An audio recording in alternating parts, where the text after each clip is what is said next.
네, 끝장 전략 시간입니다. 오늘은 졸교 A1 리서치 대표와 시장 전략 세워보도록 하겠습니다. 안녕하십니까? 네, 안녕하세요. 네, 간밤 미국 증시, 이 미국 대형 유통업체들의 이제 실적이 발표가 되면서 좀 많이 급락을 했죠. 이에 좀 우리 증시도 영향을 많이 받을 것이라고 이야기했는데, 뭐 장 초반까지만 해도 이제 2,600선 아래에서 이제 거래를 시작하다가 다행히 오후 들어서 이제 낙폭을 줄였는데 지금 보니까 다시 이제 1% 넘게 빠지기는 했어요. 네. 좀 현재 시장 좀 어떻게 보시나요? 이제 많은 사람들이 그럴 거예요. 어제 뭐 유통업체 주가가 떨어졌는데 왜 나스닥이 4%나 떨어지냐 뭐 예. 그런 얘기를 하는데요. 그 이유를 아마 신문에 이렇게 나왔을 겁니다. 그러니까 물가 상승에 따라서 이제 계속 이런 것들이 기업 실적에 반영, 이제 코스트에 반영이 되니까 기업 실적이 되게 안 좋아지잖아요. 그렇더라고요. 예, 그러니까 벌써 이런데 그 물가를 못 잡으면 어떡하냐. 그리고 파월 의장이 굉장히 또 재밌는 얘기를 하나 했어요. 그러니까 제가 지난주에 나올 때 그런 얘기 했잖아요. 연준 위원들이 이제 자산 시장의 가격을 잡는 데는 관심이 없다. 예. 그러니까 물가만 잡겠다라고 얘기했는데 파월 의장이 어제 나와서 그저께 나왔죠.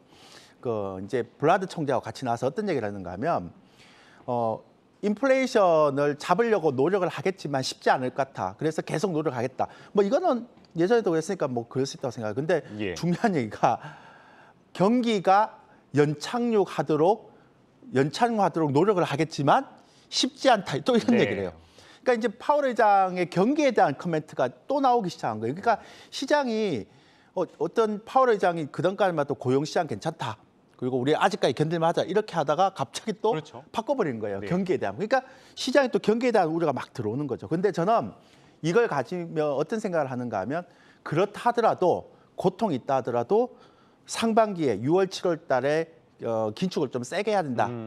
그 고통이 있겠죠. 벌써 뭐 긴축했는데 ISM 제조업 지수부터 시작해서 GDP까지 쭉쭉쭉쭉 떨어지고 있는데요. 그러니까 예. 왜 이런가 하면 제가 먼저 PPT를 한번 보여드릴게요. 그러니까 왜냐하면 어제 이제 소비 관련 유통업체들이 실적이 안 좋으니까 미국인들의 소비가 좀 줄어드는 게 아닌가라는 얘기를 하는데 줄어들긴 했지만요. 나쁘진 않아요, 아직까지는. 그러니까 어떤 의미인가 하면 페드의 입장에서도 이렇게 좋을 때 예. 지금 정부에서 고용 발표하는 것도 한 40만 건씩 계속 올라오거든요. 그러니까 네. 빨리 해야지 아니면 또 이게 물가 상승의 기업 실적 이제 유통주 말고 예. 다른 주식까지 퍼지면 안 되잖아요. 그렇죠? 그렇죠. 그래서 좀 고통이 있을 거라고 제가 지난주에 얘기를 좀 드렸습니다. 변동성, 하락 변동성이 좀 클 거라고. 근데 이제 문제는 코스피는 상대적으로 좀 덜 빠진 이유는 저평가 국면에 들어가 버렸어요. 그래서 예. 나스닥이 많이 떨어져도 코스피 잘 안 떨어지잖아요. 물론 종목의 차이가 있겠지만. 예. 그 나스닥 기술주들이 고평가가 해소됐다라고 얘기를 하는데 그냥 고평가된 게 해소될 뿐이지 진바닥을 잡았다고는 아무도 얘기를 못 하는 거죠, 이거는. 예. 그리고 이제 또 하나 제가 중요한 건 이제 QT를 해야 되는데 가장 고평가된 섹터가 전 주택이라고 생각하거든요. 예. 지금 케이스 실러 지수 보면 굉장히 많이 올라갔거든요. 근데 문제는 국채는 만기가 다 돌아왔어요.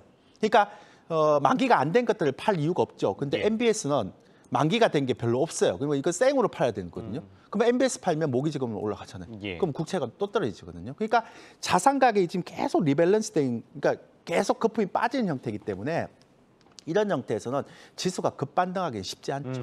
그래서 여러분들이 좀 과매도 국면이긴 한데 베어마켓 랠리의 개념으로 매매를 좀 해야 된다라는 생각하고 있고요. 중국을 좀 많이 기대를 했는데 중국도 경기 부양은 거의 못하고 있잖아요. 예. 그래서 당분간 이런 흐름이 좀 지속될 것 같다. 이렇게 생각합니다.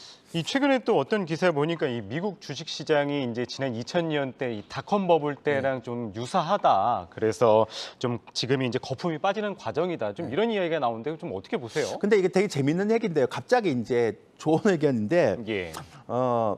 제가 닷컴 버블 때, 그러니까 2000년도, 2001년도 닷컴 버블 때 이제 1차 하락을 했을 때 그때 닷컴 버블이 이렇게 무너질 거라고 사람들이 예상을 안 했거든요. 그렇죠. 그러고 나서 이렇게 급락을 했거든요. 그리고 또 하나는 2008년도 리만 브러더스 사태 있을 때 또 초기에 이렇게 떨어졌다가 예. 그때도 똑같은 폭으로 떨어졌습니다. 처음에 1차적으로. 근데 그때도 금융위기가 이렇게 확산될 거라고 생각하는 적이 한 번도 없었어요. 네. 근데 문제는 뭐냐면 지금 똑같이 1차 한 28%에서 30% 빠졌거든요. 근데 그렇죠. 지금은 온 나라 글로벌에서 경기 침체간다고 다 네. 얘기를 해요. 그래서 제가 매번 얘기하지만 이렇게 모든 대중들이 우려를 하는 구간에서는 절대로 큰 폭락은 없습니다.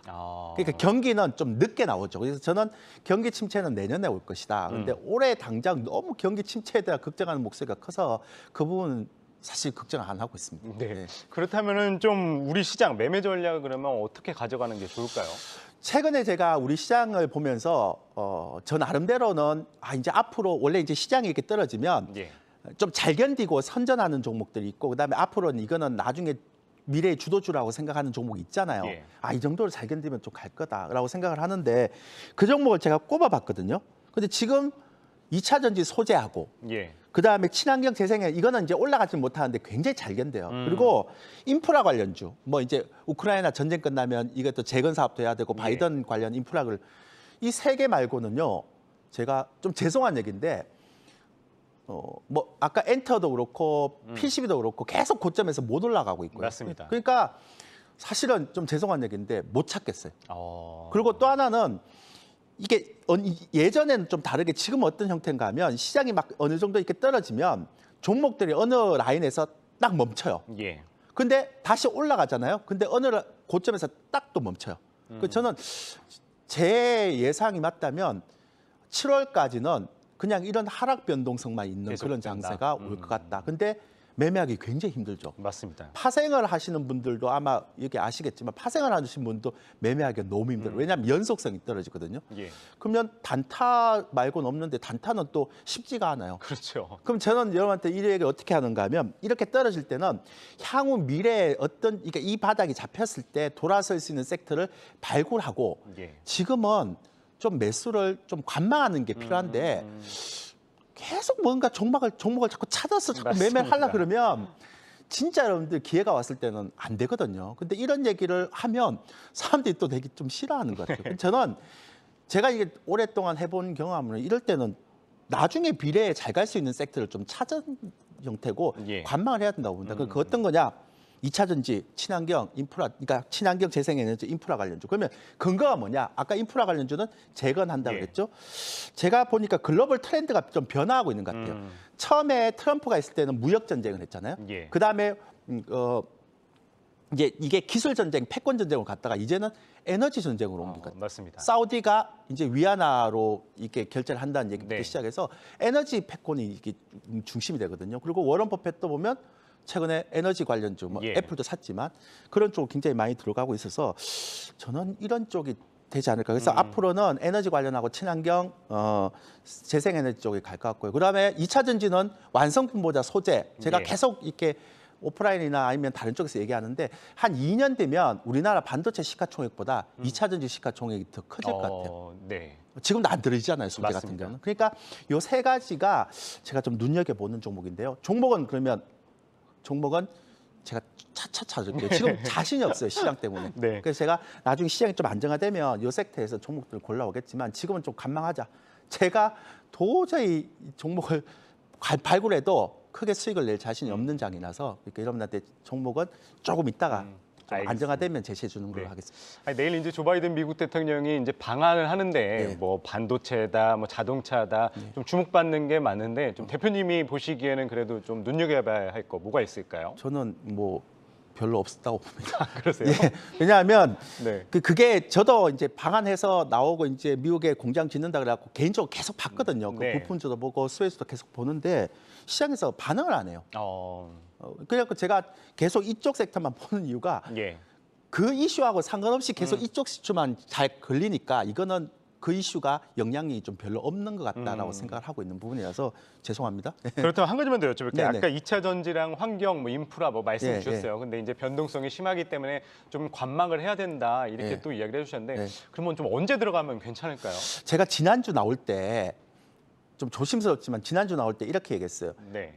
나스닥이 만선 초반이나 만선이 살짝 무너질 때 이렇게 얘기했거든요. 예. 근데 제가 다음 주 나서 계속 이게 바뀌면 또 전략을 제시해 주겠지만 네. 아직은 그 전략을 그대로 유지를 유지한다? 하겠습니다. 예. 예. 네, 알겠습니다. 지금까지 조일교 A1 리서치 대표였습니다. 말씀 고맙습니다.